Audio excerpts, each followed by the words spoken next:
Mình cảm thấy như mọi người vào một thời điểm nào đó trong cuộc đời bạn đã gặp được ai đó thực sự truyền cảm hứng. Bạn dường như đã tìm ra cuộc sống của bạn. Bạn quyết tâm, bạn có thể tạo ra vận mệnh của chính mình. Bạn tự tạo ra may mắn cho chính mình. Mặt khác, rất nhiều người trong chúng ta đã gặp những người dường như chỉ chôn mình trong cái hố và không thể thoát ra được.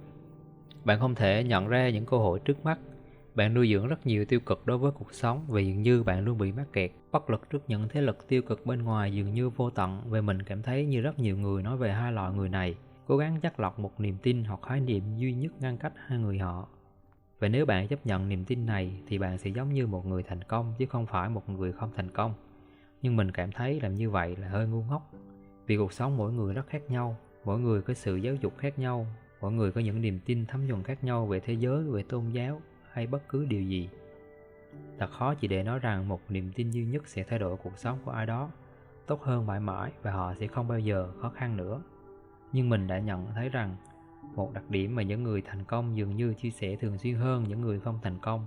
Và mình không thể nghĩ rằng có một mối tương quan chặt chẽ giữa việc có niềm tin đó và thành công trong cuộc sống.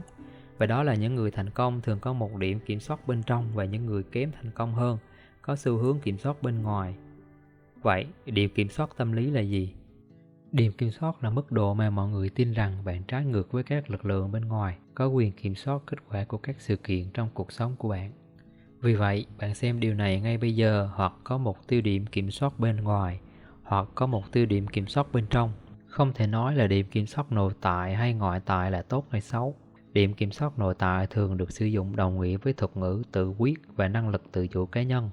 Đôi khi có điểm kiểm soát nội tại có thể là điều tốt, nghĩa là thay vì tự nhận bản thân mình là một kẻ đứng ngoài thụ động, bị cuốn vào vòng xoáy của cuộc sống, thì ta sẽ tư duy về những hành động mình có thể làm và hành động theo đó để đạt được điều mình muốn. Và mình nghĩ mức độ nghiêm trọng của một trong hai thái cực này được hình thành từ thời thơ ấu và quá trình phát triển của bạn cũng như quá trình chuyển đổi sang tuổi trưởng thành của bạn. Bởi vì trẻ em, đặc biệt là trẻ nhỏ, có thêm một điểm kiểm soát bên trong. Các lực lượng bên ngoài có quyền kiểm soát kết quả của các sự kiện trong cuộc sống của bạn. Khi bạn còn là một đứa trẻ, bạn hoàn toàn bất lực, đặc biệt là khi bạn còn rất nhỏ. Bạn không thể thực sự tự ăn hoặc mặc quần áo cho chính mình. Bạn quá phụ thuộc vào cha mẹ để cung cấp cho bạn tất cả các nhu cầu của bạn, đến nỗi về cơ bản không có lựa chọn nào khác ngoài việc phát triển một quỹ kiểm soát bên ngoài. Các tình huống trong cuộc sống của bạn hoàn toàn nằm ngoài tầm kiểm soát của bạn và hoàn toàn phụ thuộc vào một bên thứ ba nào đó để cung cấp cho bạn những gì bạn cần để tồn tại, và không có gì sai với điều đó. Chẳng hạn như trẻ em không thực sự có quyền lựa chọn trong vấn đề này, đó là thế giới của chúng. Đó là một niềm tin thực tế và thực tế khi còn bé.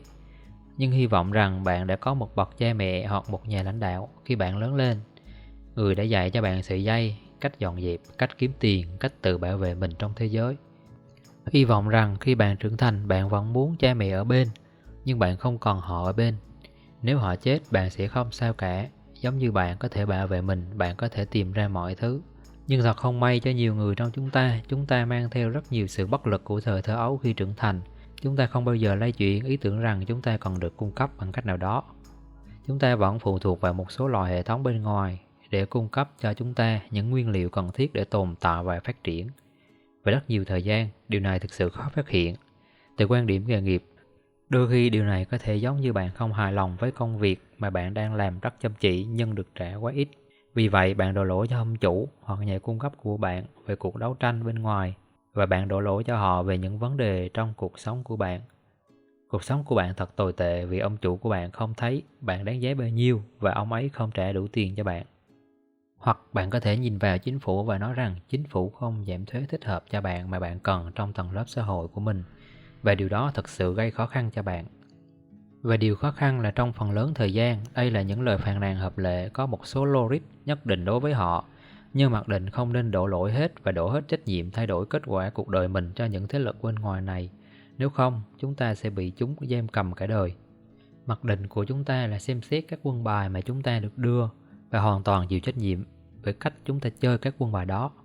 Tôi cảm thấy việc có được điểm kiểm soát nội bộ này là cực kỳ quan trọng trong thời đại ngày nay, bởi vì rõ ràng là vào năm 2020 chúng ta vừa phải hứng chịu một đại dịch toàn cầu, và phần lớn dẫn đến mức trong số đó nằm ngoài tầm kiểm soát của chúng ta.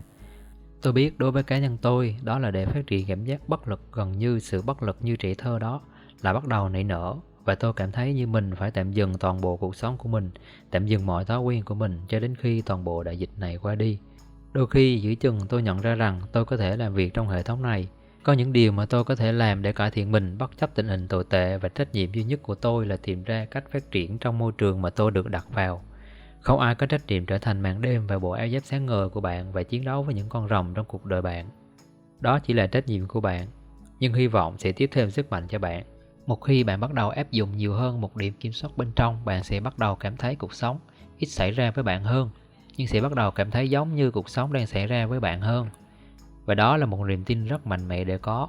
Trên thực tế, tôi muốn nói rằng đó là điều kiện kiên quyết để tạo ra bất kỳ thay đổi đáng kể nào trong cuộc sống của bạn. Những hành động tích cực của bạn có thể thoát khỏi một tình huống xấu sẽ có tác động, nhưng nỗ lực của bạn không phải là vô ích. Bởi vì bạn không chỉ có sức mạnh để thay đổi cuộc sống của mình, mà bạn còn là người duy nhất làm được điều đó. Cảm ơn các bạn đã xem video đến giờ này. Mình hy vọng bạn đã tìm thấy giá trị nào đó trong video này. Nhưng nếu bạn vẫn ở đây và thích nội dung này, hãy nhấn like và đăng ký kênh nhé. Hẹn gặp lại tất cả các bạn.